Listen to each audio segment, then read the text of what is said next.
말씀은 마태복음 17장 1절부터 8절까지입니다. 여세후에 예수께서 베드로와 야고보와 그 형제 요한을 데리시고 따로 높은 산에 올라가셨더니 그들 앞에서 변형되사 그 얼굴이 해같이 빛나며 옷이 빛과 같이 휘어졌더라. 그때 모세와 엘리야가 예수와 더불어 말하는 것이 그들에게 보이거늘 베드로가 예수께 여쭈어 이르되 주여 우리가 여기 있는 것이 좋사오니 만일 주께서 원하시면 내가 여기서 초막 셋을 짓되 하나는 주님을 위하여 하나는 모세를 위하여 하나는 엘리야를 위하여 하리이다. 말할 때 호련히 빛난 구름이 그들을 덮으며 구름 속에서 소리가 나서 이르시되 이는 내 사랑하는 아들이요 내 기뻐하는 자니 너희는 그의 말을 들으라 하시는지라. 제자들이 듣고 엎드려 심히 두려워하니 예수께서 나와 그들에게 손을 대시며 이르시되 일어나라 두려워하지 말라 하시니 제자들이 눈을 들고 보매 오직 예수 외에는 아무도 보이지 아니하더라. 이상은 하나님의 말씀입니다. 아멘. 우리 옆 사람과 인사하겠습니다. 잘 오셨습니다. 사랑합니다. 은혜 받읍시다. 사람 변할 수 있을까요? 라고 묻는다면 저는 아니요 라고 바로 대답할 것 같아요. 그러다가 또 다음 사람 변할 수 있어요? 라고 묻는다면 조금 기다렸다가 예 라고 대답할 것 같아요. 사람 잘 안 변하지만 정말 안 변하지만 또 변하는 것 같아요. 그것이 오늘 본문에서 말해주고 있는데요. 사람은 안 변하지만 변한다. 얘기는 이따 봐요. 얘기 악수 안 하잖아. 예배에 신령과 진정으로 드리자고 아까 찬양하는데. 오늘 본문에 예수님께서 3명의 제자들과 함께 높은 산으로 올라가십니다. 근데 이 높은 산이 어떤 산인가 성경은 말하고 있지 않아요. 그래서 학자들마다 이 높은 산을 다볼산이다도 하고 얘기하고 아니면 가버나움 근처에 어느 산이다라고 얘기를 하지만 성경은 그 부분은 침묵하고 있습니다. 여하튼 3명의 제자와 함께 올라가서 어느 정도 시간이 흘렀나 봐요. 갑자기 예수와 예수 주변에 두 사람이 서 있는데 보니까 모세와 엘리야입니다. 예수님은 얼굴이 이어졌습니다. 옷이 어느 빨래한 자보다 더 흰 옷을 입고 변형되셨습니다. 그 변형된 모습을 보면서 제자들은 화들짝 놀라지요. 놀란 제자들을 향하여 오늘 5절에 하나님은 이렇게 말씀하십니다. 말할 때 호련히 빛난 구름이 그들을 덮으며 구름 속에서 소리가 나서 이르시되 이는 내 사랑하는 아들이요 내 기뻐하는 자니 너희는 그의 말을 들으라 하시는지라. 아멘. 두려워서 엎드렸다가 일어나 보니까 모세와 엘리야는 온데간데 없고 예수만 남았더라. 이게 오늘 본문의 이야기입니다. 이러한 사건을 예수님께서는 제자들에게 아무에게도 말하지 말라라고 말씀하시면서 오늘 끝을 내죠. 변화산에서 내려오셨습니다. 자, 오늘 본문에 대해서 여러 각도로 말할 수 있습니다. 저도 이 본문을 여러 번 설교했더라고요. 네, 오늘은 변화라고 하는 이 주제를 가지고 오늘 본문을 보고 싶습니다. 첫 번째, 변화될 수 있을까요? 있습니다. 그 첫 번째는 변화될 수 있는 비결이 있습니다. 어떻게 하면 변화될 수 있을까요? 자, 변화되기를 원하신다면 지금보다 더 나은 삶과 풍성한 삶과 하나님이 원하시는 자녀의 모습으로 서시기를, 변화되시기를 원하신다면 아멘 하시기 바랍니다. 변하시기를 원하세요? 좋습니다. 그러면 오늘 비결을 배우면 돼요. 1절과 2절 초도의 내용이죠. 엿새 후에 예수께서 베드로와 야고보와 그 형제 요한을 데리시고 따로 높은 산에 올라가셨더니 그들 앞에서 변형되사. 예, 거기 보면 그들 앞에서 변형되사, 메타모르포, 이 변형되사라고 하는 단어는 앞만 변형되고, 즉 얼굴만 아니면 옷 색깔만 변형된 것이 아니라 전 인격적인 것이 완전히 바꿔버린 상태, 이것을 변체라고 하더라고요. 변체, 그 체질이 바뀌어버린 거예요. 그래서 메타모르포, 메타라고 하는 이 엄청난 사건이 일어났다는 거예요. 저와 여러분에게도 이런 엄청난 사건이 전 인격적으로 변형되는 사건이 일어나기를 원합니다. 그런데요, 오늘 내가 변화해야 되지, 변할 거야, 이렇게 돼서 변하는 게 아니에요. 변하는 데는 성경적 근거가 있어야 된다는 거죠. 그래서 구약에는요, 사람이 변할 때는 꼭 이 단어를 썼어요. 그 사람이 변했다라고 하면 이런 단어가 거기 안에 들어가 있었습니다. 어떤 단어일까요? 1절, 2절 다시 한번 볼까요? 거기 보면 엿새 후에, 이 엿새라고 하는 단어가 나오면 그 사람이 지금 변한다라고 하는 의미를 가지고 있었습니다. 자, 거기다가 여러분 성경책 가져왔으면 동그라미 치세요. 그 다음에 또 하나는 데리고라고 하는 단어가 나오면 이것도 변화를 암시하는 단어예요. 또 하나, 높은 산, 이것도 변화를 암시하는 단어였어요.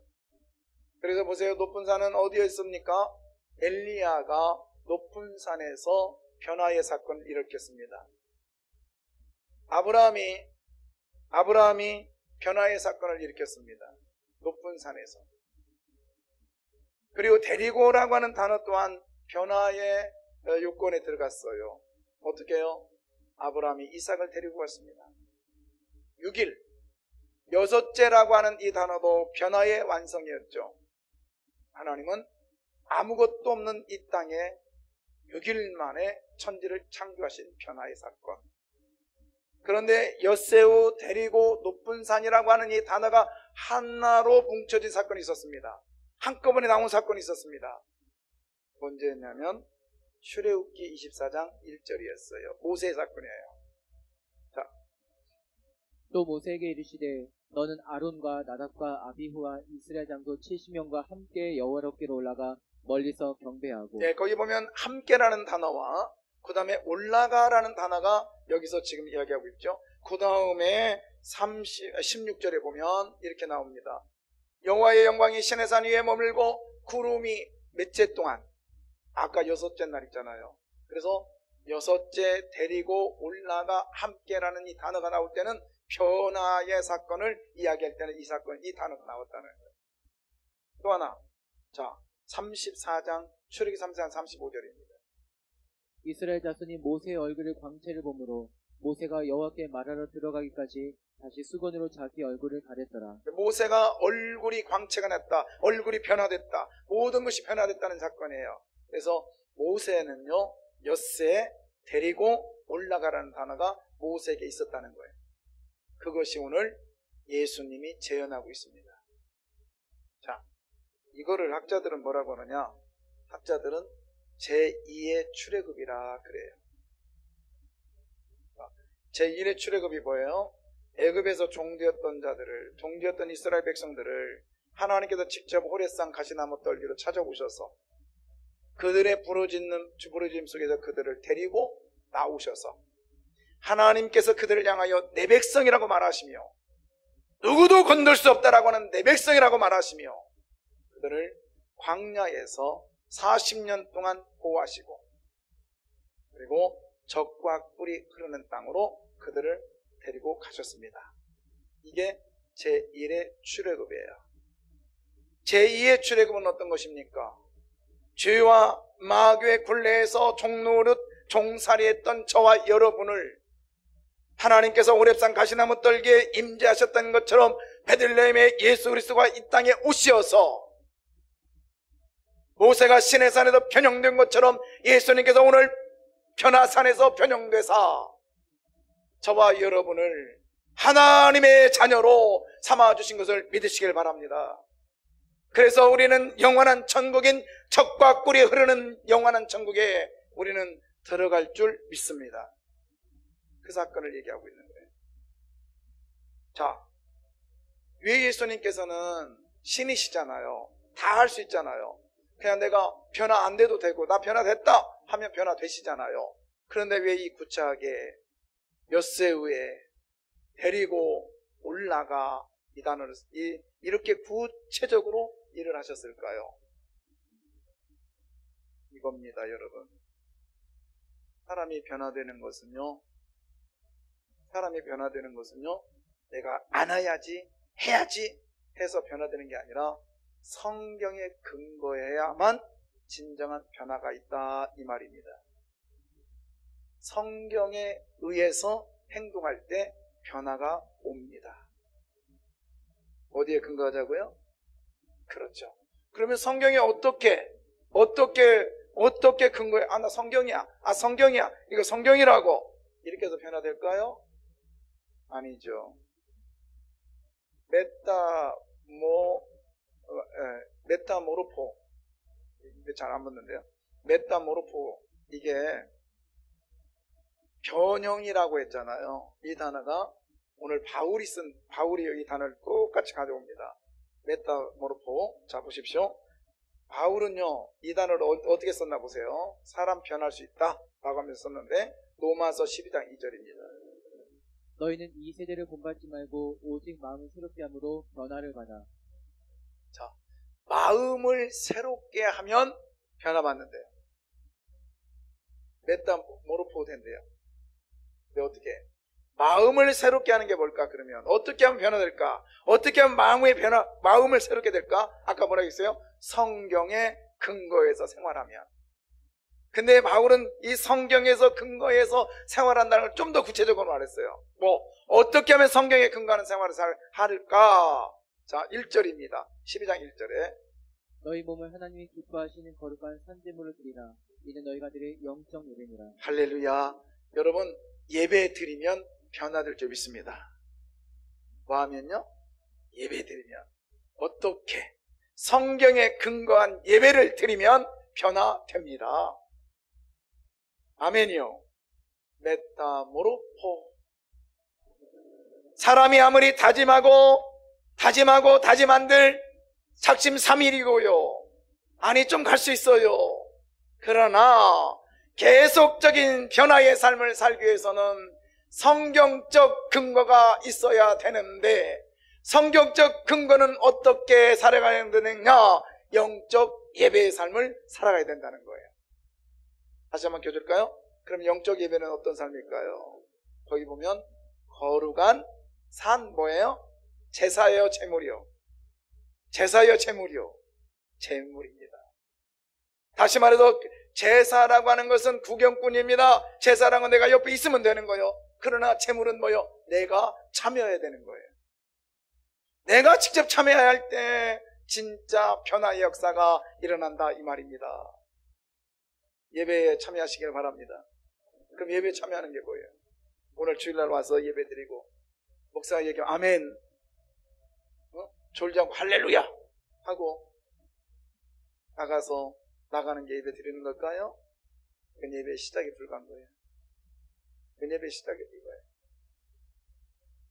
진정한 예배는 뭘까요?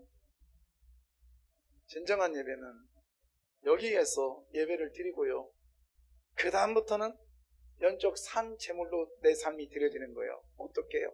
삶의 현장으로 가야지. 가서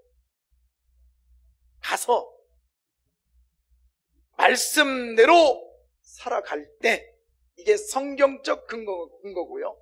말씀대로 순종할 때 여러분, 이것이 예배의 성공자입니다. 아멘.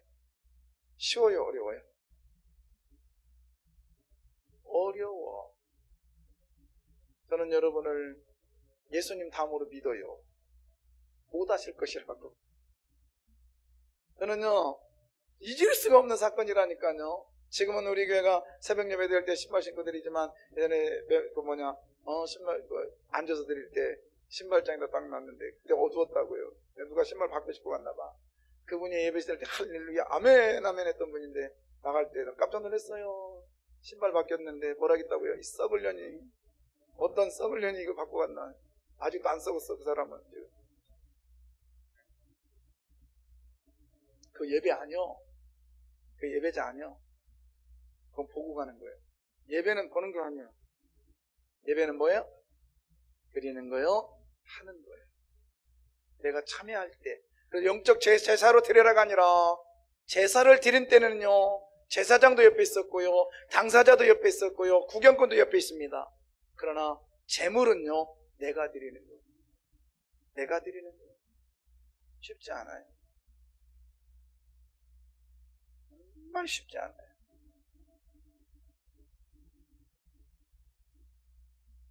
여러분, 오늘 말씀 속에 변화되기를 원하신다면 성경에 근거한 삶 사십시오. 성경에 근거한 삶이 뭐예요? 거기서 오늘 드려지는 예배 속에서 이 예배의 말씀을 마음에 새겨고 가서 여러분의 삶의 현장에서 그 말씀을 끄집어내서 그 말씀대로 순종하는 거예요. 아멘입니다. 우리 교회 나온다고 해서 복 받는다? 장담 못해요. 저는 여러분에게 그럴 만한 능력도 없어요. 그렇게 해주고 싶은 마음도 별로 없어요. 저는 여러분이 말씀 속에서 살아서 때로는 희생도 되고 때로는 절망도 되고 때로는 아파하다가 그 말씀에 의해서 내가 승리했다라고 하는 그 기쁨과 웃음을 보고 싶은 것이 이 목사의 소원입니다. 여러분, 예수 믿고 잘 산다, 예수 믿고 잘 된다라고 이전에 우리는 말씀으로 순종하여 승리의 삶 사시길 바랍니다. 이게 영적 예배라고요. 그러면 메타모로 코가 되는 변화될 수 있습니다. 예배에 성공하면 변화됩니다. 여러분의 삶의 현장에서 말씀대로 순종할 때 그것이 예배의 완성입니다. 오늘 이 자리에 예배 드리는 건 예배의 시작이 불가해요. 시작에 불과하다고요. 이제 여러분은 여러분의 삶의 현장에서 말씀대로 살아가니까 내 안에 기쁘구나. 말씀대로 살아보니까 너무너무 행복하구나. 여기까지 가야 예배의 성공자입니다. 그러면 여기까지 간 사람은 변화가 됐습니까? 안 됐습니까? 될 수밖에 없는 거죠. 될 수밖에 없는 거죠. 지난 주간에 저는 우리 교인들한테는 그런 일이 없었는데 목사들하고 일을 하다 보니까 그런 일들이 생기더라고요. 엄청 기분 나빴나 봐요, 이 녀석이. 저하고 한 20년 가까이 차이 나는데 제가 송신도 선배고 목사도 선배고 노예도 선배고 나이도 많이 먹고 근데 하나 부족한 건 몸무게가 조금 나가. 내가 그거 하나 부족해. 근데 손을 딱 내밀었더니 악수를 안 해요. 샥 하면서 가는 거야. 나 가지고 있었으면 괜찮았는데 주변 사람들이 다 보고 있었어. 오해 아닌 오해를 친구가 나에 대해서 했단 말이에요. 엄청 자존심 상했어요. 못 견디겠더라고요.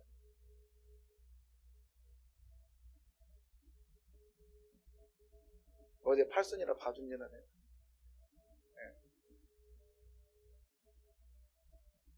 못 견디겠더라고요. 근데 영적 예배잖아요. 예배를 살고 주일날 예배를 드려야 될 거 아니에요. 근데 제가 영적 산 제물 되기로 했어요. 어떻게 해요? 그리고 용서하기로 하고 그리고 그에게 어떻게 대할 것인가를 결정하고 나니까 내가 찾아가서 그와 식사하기를 해야 되겠다. 그리고 아무 말 하지 않겠다. 그냥 받아들이고 그를 품어줘야 되겠다. 그러니까 제 안에 열받는 게 싹 물러가더라고요. 아멘. 근데 조금 있으면 또 올라와. 맞죠? 아니야, 나 그렇게 할 거야. 그대로. 또 다른 사람이 전화 와서 뭐라 그래? 확 올라와. 일미식기. 계속 싸우는 거예요. 계속 싸워요. 이게 여러분 변화의 길로 가는 길입니다. 하루아침에 안 바뀌어요. 안 바뀐다고. 근데 그 친구도 목사잖아요.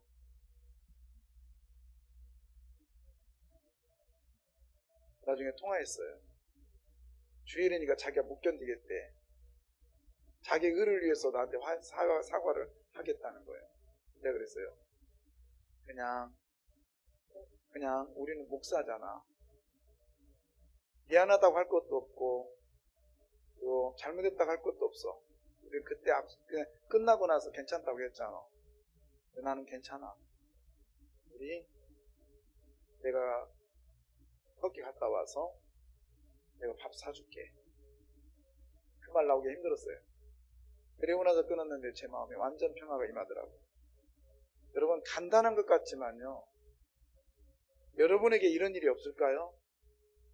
한 번에 해결된다고요? 아니요. 해결 안 됩니다. 계속 싸워야 돼요. 계속. 그게 재물입니다. 영적 산 재물은요. 이게 괜찮다. 잡아오자. 이게 아니라 그 재물 드리려면 1년 동안 이 재물 드리는 사람이 거기다 공을 들여야 된다겠죠. 그리고 성전에 가지고 와서 제사장에게 보이고 제사장이 또 불합격. 야 콧물 나온다. 야 얘 안 되겠다. 야 내보내면 끝나는 거예요. 거기까지 얼마나 두렵고 떨림이 있겠어요. 합격할 때까지 얼마나 두렵고 떨림이 있겠어요. 최선을 다하는 삶, 갈등하는 삶 속에서도 이기는 삶, 이게 영적 예배입니다. 그냥 나와서 예배드리고 할렐루야 아멘하고 기도합시다 기도하고 찬양합시다 찬양하고 자 이제 끝났으니까 갑시다 해서 이게 예배라면 누구나 할 수 있다고요. 이렇게 해서 천국 갈 것 같으면 얼마나 쉬워요. 그러나 진짜 신앙인의 삶은 삶의 현장에서 죽느냐 사느냐 예수 때문에 살고 예수 때문에 죽고 예수 때문에 살고 예수 때문에 죽고 날마다 싸워야 된다 이 말입니다. 이럴 때 변화의 역사가 일어날 줄 믿습니다. 자, 변화는요 두 번째 생각은 뭐냐면 변화된 사람에게는요 둘째 반드시 증거가 나타납니다.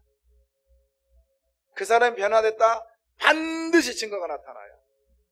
자, 예수님의 변화된 모습을 보고 베드로는 어떻게 변화됐을까요? 오늘 4절입니다. 베드로가 예수께 여쭈어 이르되 주여 우리가 여기 있는 것이 좋사오니 만일 주께서 원하시면 내가 여기서 초막 셋을 줄때 하나는 주님을 위하여 하나는 모세를 위하여 하나는 엘리야를 위하여 하리이다. 예, 조금 틀어줘요. 예, 기침을 하시는 건 온도가 안 맞기 때문에 그래요. 들었다가 온도를 낮추고 들었다가 그래요. 여기 지금 더워서 그러고. 자, 거기 보시면 베드로가 그래요. 여기 있는 것이 좋습니다. 그러나 주님이 원하시면 내가 여기서 뭘 짓겠다고요? 초막을 짓겠대요. 초막. 자, 또 따라서 해볼까요? 초막이라는 단어가 헬라어로는요 스케네. 따라서 해요. 스케네. 이거 좀 어려운 것 같아요. 그러니까 두 자로 줄여줄게요. 히브리어는 뭐라고 하냐면 슈카. 따라서 해봐요. 슈카. 뭐 이때 부르지 언제 해보겠어. 슈카. 초막이라는 단어가 슈카라는 단어예요. 여러분 여기서 좀 의문 가지 않아요? 초막. 이왕이면 좋은 거 줘주지 왜 초막 줘줘? 이왕이면 멋있는 집을 줘드리겠습니다라고 해야지 뭐 초막을 짓겠다고 그래요. 초막이 그럼 뭐예요? 일명 텐트? 텐트라고 하죠. 그러나 초막은 이렇습니다. 이스라엘 백성들이 광야 생활 40년 동안 하면서 텐트 생활을 했잖아요. 그 초막 그때의 그 상황을 재현하면서 지금도 이스라엘 백성들은 7월 1일부터 일주일 동안 초막절을 지킵니다. 집에서 지키든지 옥상에서 지키든지 아니면 들판이나 아니면 길거리에서 지켜요. 자, 어떻게 지키나 보세요. 자, 초막 이렇게 지킵니다. 이게 초막이에요.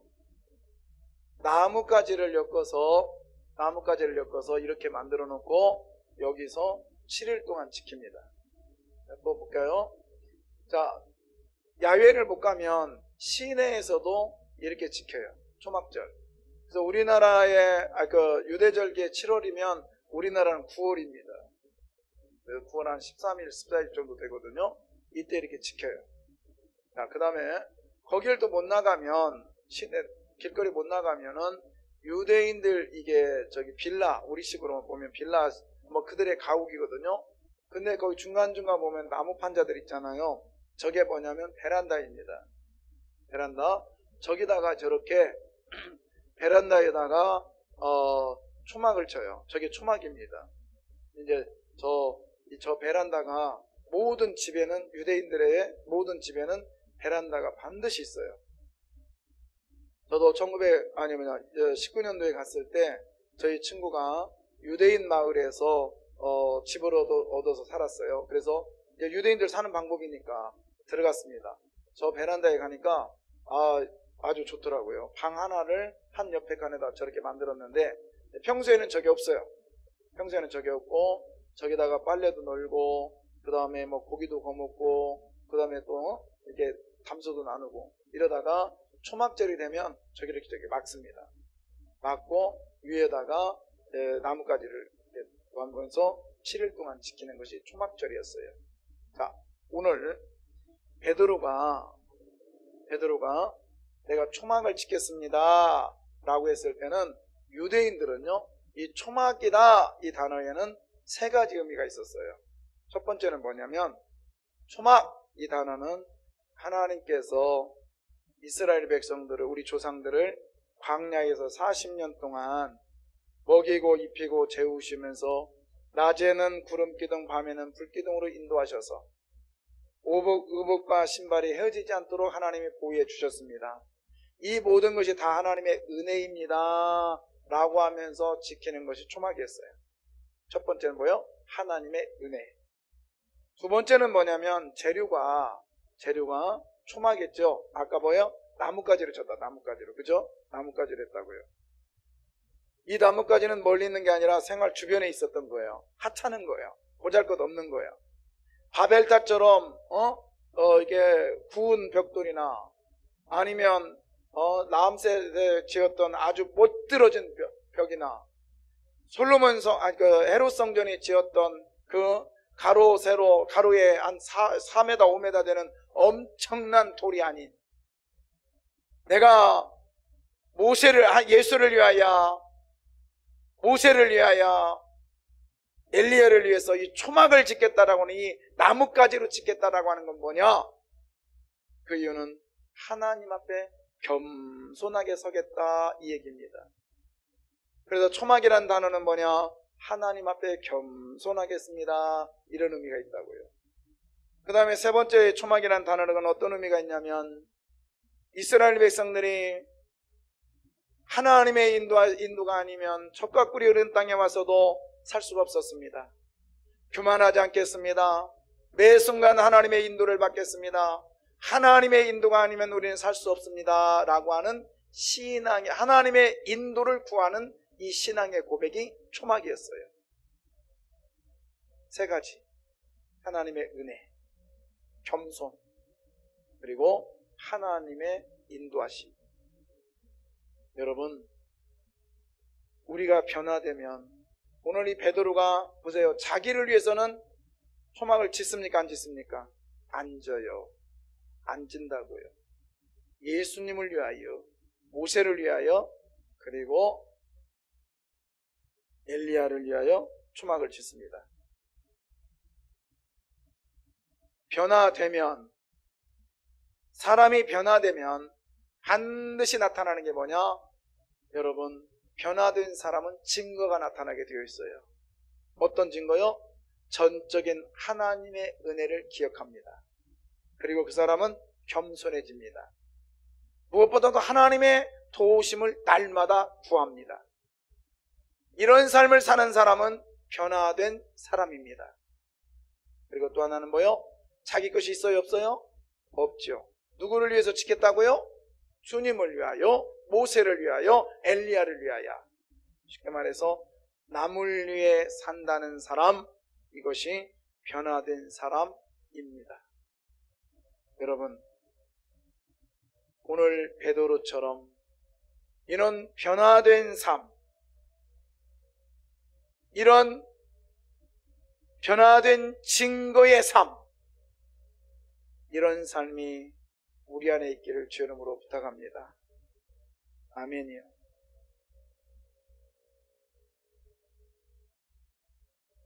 4절 다시 한번 볼게요. 4절 읽겠습니다.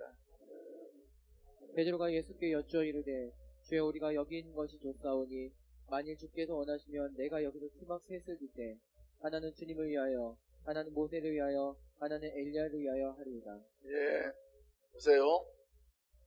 초막은요, 쉬 말라버리고 보잘것없고 쉽게 구할 것이지만 거기다가 신앙 고백을 집어넣으니까 변화의 도구로 쓰고 있습니다. 증거로 쓰고 있습니다.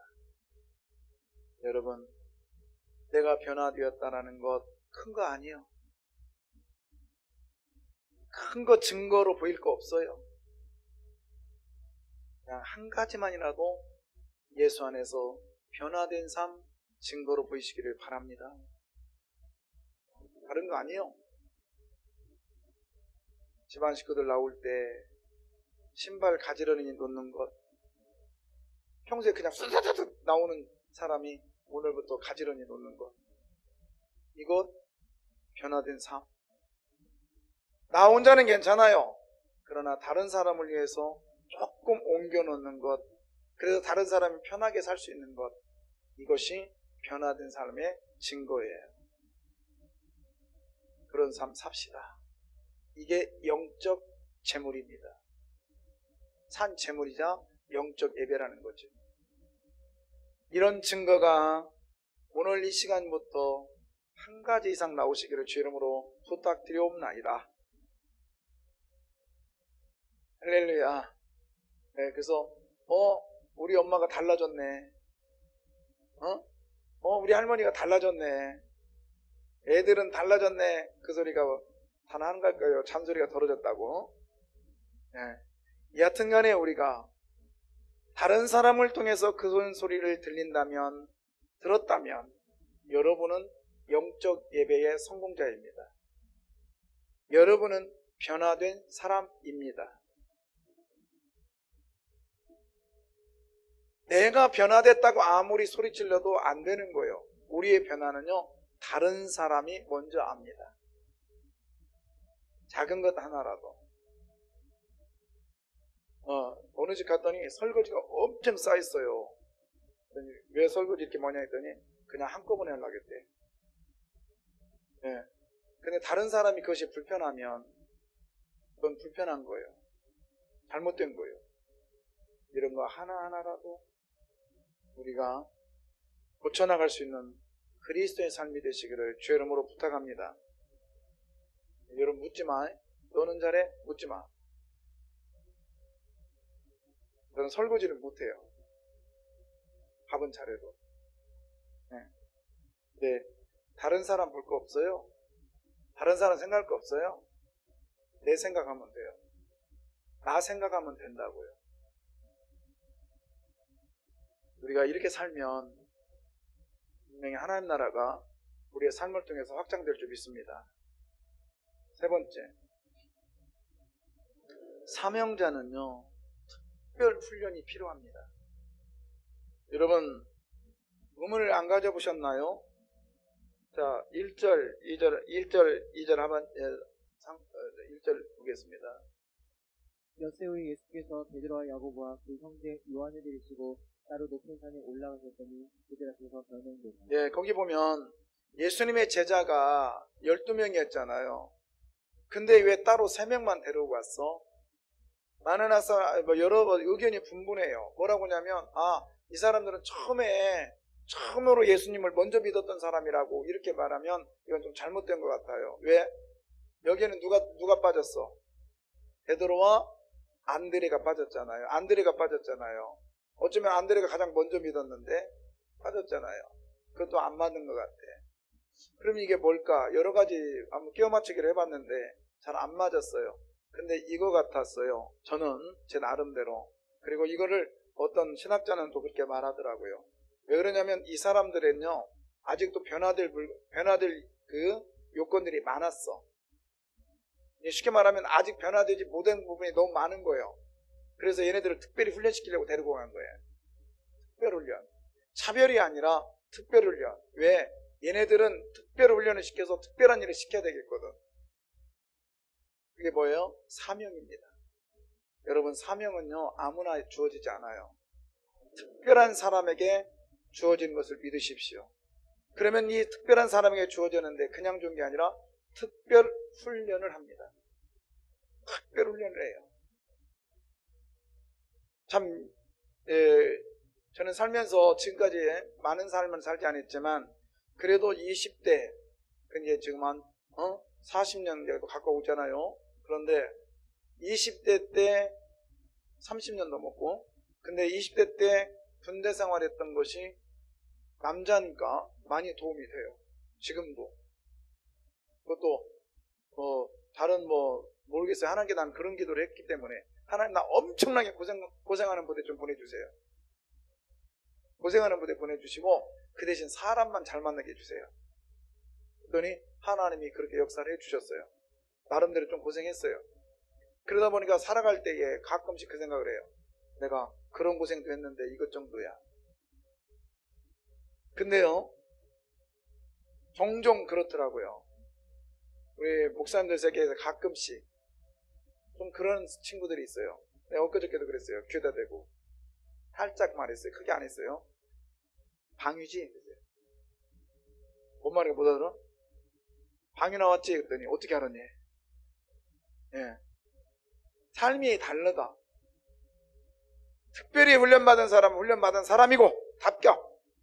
그 다음에 뭔가 부족한 사람은 부족하더라고요. 근데 여러분은 주님이 부르신 특별한 사람인 것을 믿으십시오. 오늘 3명을 특별히 데리고 갔어요. 나중에 보니까 베드로가 이랬기 때문에 이럴 것 같아서 왜 3번 부인했잖아요. 너무 부족한 게 많은 거야. 그 다음에 야고보와 요한은 어떻겠어요? 좀 지나보세요. 다다음 주에 보면 엄마 데리고 가서 엄마 치맛바람 품에 확 안겨가지고 엄마 얘기 좀 해줘. 뭔 얘기? 아이 가서 좀 말 좀 해줘. 뭔 얘기? 주님의 나라 임할 때 나를 오른쪽에 왼쪽에 좀 앉게 해줘. 성경에 최초로 치맛바람이 얘네 엄마예요. 얘네 엄마예요. 성질도 엄청 급해가지고 번개 아들이래요. 얘네들이 나중에는 어떻게 변합니까? 베드로는 나중에 어떻게 변형돼요?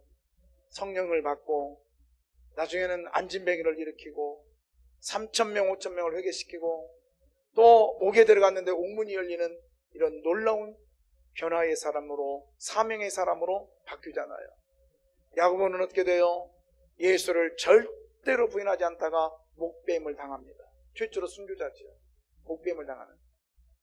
그 다음에 또 요한은 어떤 사람입니까? 끝까지 말씀에 순종하여 예수님의 어머니를 모시고, 그리고 요한복음과 요한 1, 2, 3절 쓰고 요한계시록까지 있으면서 하나님의 나라에 선포했던 이 요한 사도. 이렇게 사람이 변해버렸습니다. 사랑하는 성도 여러분, 우리의 성격이 안 바뀌는 게 아니라 성경대로 예배에 성공하면 바뀔 줄 믿습니다. 베드로처럼 바뀌어요. 또 야고보처럼 바뀐다고요. 무엇보다도 요한처럼 바뀔 줄 믿습니다. 그런데 사명이 하루아침에 너 이거 해. 그래 이거 오늘부터 이거야. 이렇게 주어지면 좋겠는데 쉽지 않은 것 같아요. 자, 오늘 본문의 이야기는요, 마태복음 17장의 이야기는 마가복음 9장에도 나오고 누가복음 9장에도 나옵니다. 조금씩 다른데요. 자, 누가복음 9장 33절 보겠습니다. 같이 올라갔던 사람들이 어떻게 하고 있는지. 베드로와 및 함께 있는 자들이 깊이 졸다가 온전히 깨어나 예수의 영광과 및 함께 선 두 사람을 보더니 여러분, 여기서 깊이 졸았다. 자, 깊이 졸았어요. 어때요? 시간이 오래됐다는 거예요? 짧았다는 거예요? 오래됐다는 거죠. 그러니까 올라갔어요. 어디에 올라갔냐면 높은 산으로 올라갔단 말이에요. 높은 산. 자, 좀 이따 볼까? 자, 높은 산. 자, 오늘 볼까요? 자, 1절, 2절 볼까요? 거기에 보면 예수님께서 뭐라고 했냐면 그 형제들을 데리고 어디를 올라갔대요? 높은 산에 올라갔대요. 높은 산. 자, 높은 산이라는 단어가 이들에게 갖는 의미가 있었어요. 우리는 그냥 높은 산 하면, 여러분 어때요? 높은 산으로 가면, 산에 올라가면 어때요? 여기 밑에 많이 보일 것이다. 이런 생각이 들잖아요. 성경시대의 높은 산은 어떤 의미가 있느냐? 이 단어가 어디에 나오냐면, 마태복음 4장에 누가 썼냐면, 마귀가요, 예수님을 데리고 어디로 올라가요? 세 번째, 높은 산으로 올라갔어요. 높은 산에. 그래서 여기서 높은 산이라는 뜻이 뭐냐면, 신과 가까운 곳, 그리고 신이 임하는 곳, 그 다음에 신의 간섭을 받는 곳, 이래 생각했단 말이에요. 그러니까 다 좋은 것을 줄 거라고 생각했어요. 그래서 마귀가 뭐라고 그래요? 예수님한테 높은 산에 데려가서 너 저기 천하만국 보이지?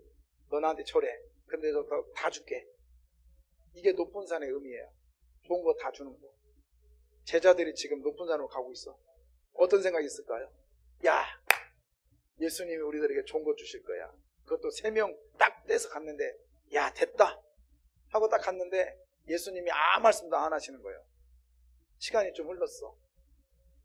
예수님이 시간이 흐르니까 제자들이 어떻게 해요? 깊이 뭐였더라? 졸아버렸어. 뭘까요, 여러분? 사명은요, 내가 생각한 때에 안 와요. 바꿔 말하면 은혜도요, 내가 생각한 때에 안 온다고요. 은혜와 사명은 하나님의 영역인 것을 믿으십시오.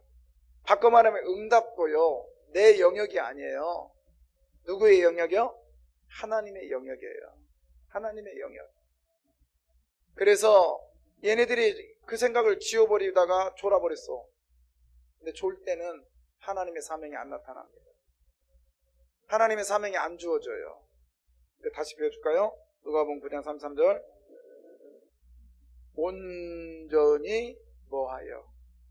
깨어났어. 벌떡 일어나니까 예수의 영광과 및 함께 두 사람이 선 것을 뭐하더니? 보더니. 여러분, 자고 있으면 안 보여. 자고 있으면 사명이 안 들려요. 자고 있으면 내가 누구인지를 몰라요. 바꿔 말할까요?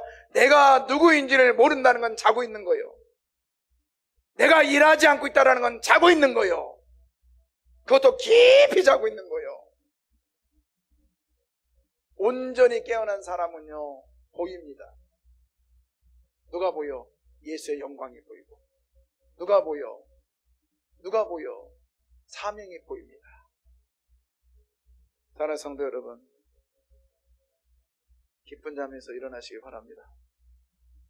바꿔 말하면 내 생각을 주님께 맡겨버리고 주께서 주시는 그 훈련에 정확하게 임하시기를 주의 이름으로 부탁합니다.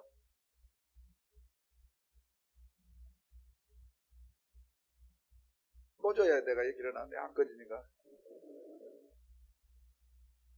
여러분,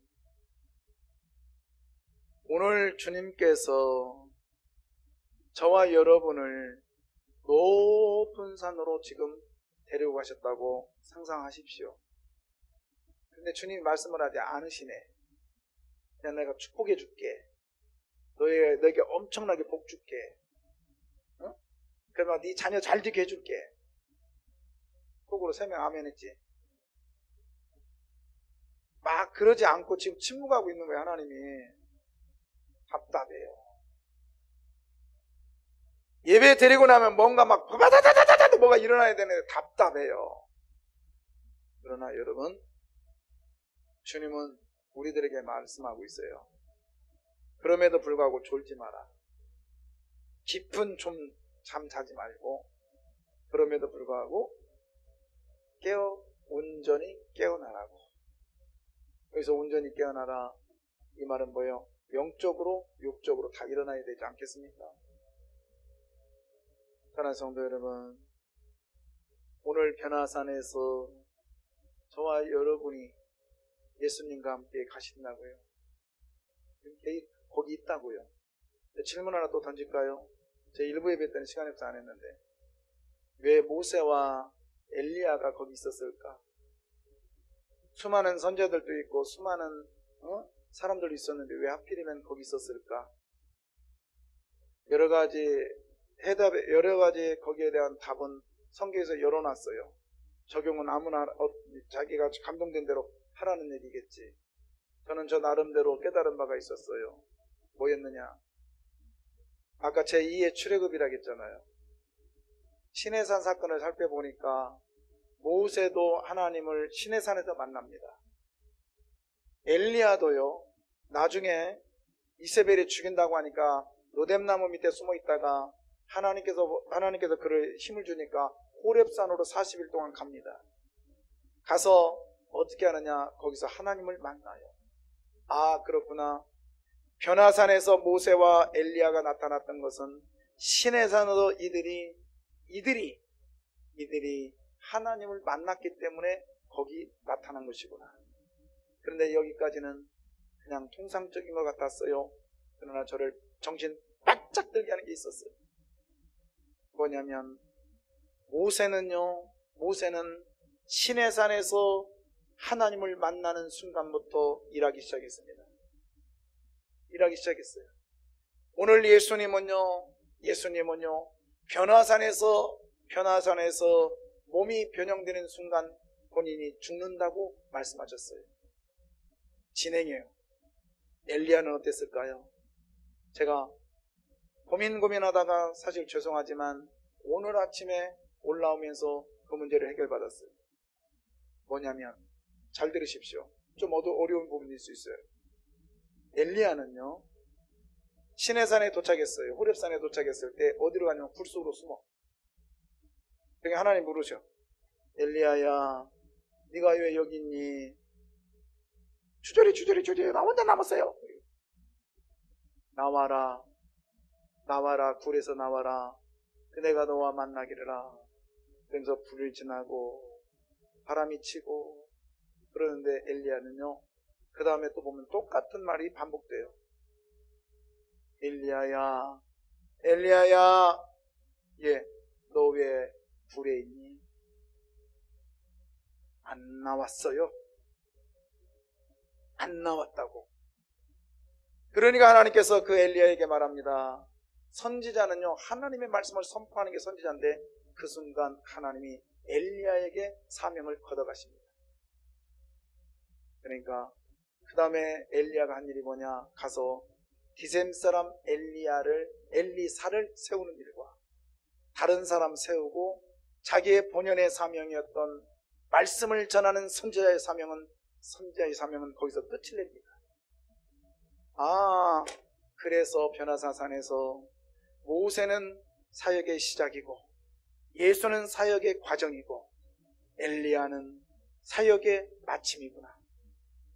사랑하는 성도 여러분, 우리가 여러분이 서 있는 이곳이 시작이든지 아니면 진행이 되기를 주의 이름으로 부탁합니다. 마침은요, 엘리야처럼 마침은 살아있을 때 마침이 아니라 내가 이 세상 종지부를 찍는 그 순간에 마침이 되기를 주의 이름으로 부탁해요. 아우, 나는 힘없어서 아무것도 못해. 그러나 아무리 힘없어도 드시는 건 드시더라고. 입은 살아있더라고. 그러면 입으로 기도하면 되잖아요. 아, 나 아무리 힘이 없어서 걸리질 못해. 오늘 막 여기저기서 왜 그러냐. 아무리 그래도요 못한 날지라도요 자기 집은 닦잖아. 그죠? 그러면 주일날 조금 일찍 와서 내가 앉는 자리는 좀 닦어. 좀 십수년을 교회를 다녔어도 자기 앉는 자리 하나 닦지 않는 그런 교인은 교인이 아니잖아요. 손님이지.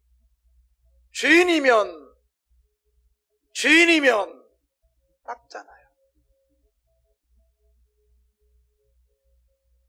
십수년을 교회를 다녔어도 객처럼 산다면 은혜가 있겠어요?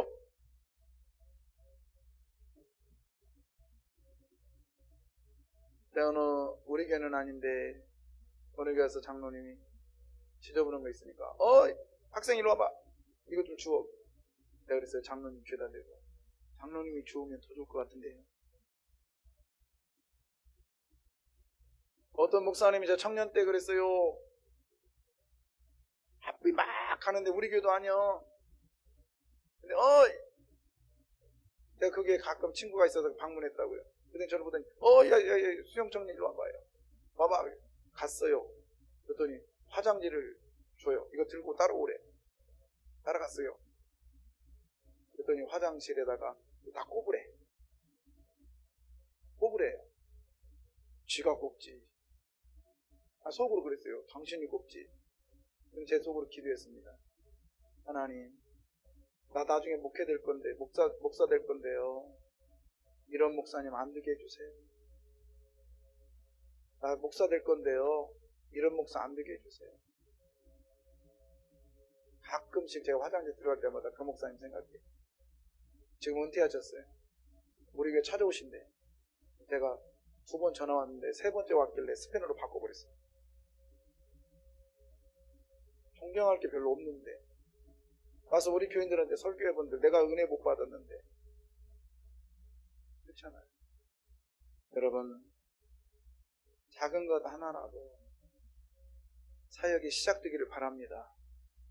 엘리야처럼 호렙산까지 갔어요. 제가 이 설교는요, 엘리야의 사명이 끝쳤다 설교는 제가 우리 노예의 목회자들 모아놓고 제가 설교할 거예요. 준비하고 있거든요. 6월달에 가서. 주님이 끝나라고 하는 날 끝내자고요. 호렙산까지 갔는데 나오지 않고 굴 속에도 처박혀 있으면서 불이 두렵다고 바람이 두렵다고 안 나오는 이 엘리야의 모습. 너 왜 거기 있느냐고 나오라고 말씀하시는 하나님의 음성을 듣고도 안 나오는 엘리야의 모습을 보고 하나님은 사명을 걷어가셨어요. 여러분, 스스로 사명 놓지 마세요. 때가 되면 놓고 싶어도 놓기 싫어도 놓을 때가 있어요. 그때가 머지않았어요. 그때까지 우리 예수님처럼, 모세처럼, 예수님처럼 날마다 변화되는 삶으로 승리하시기를 주 이름으로 부탁합니다.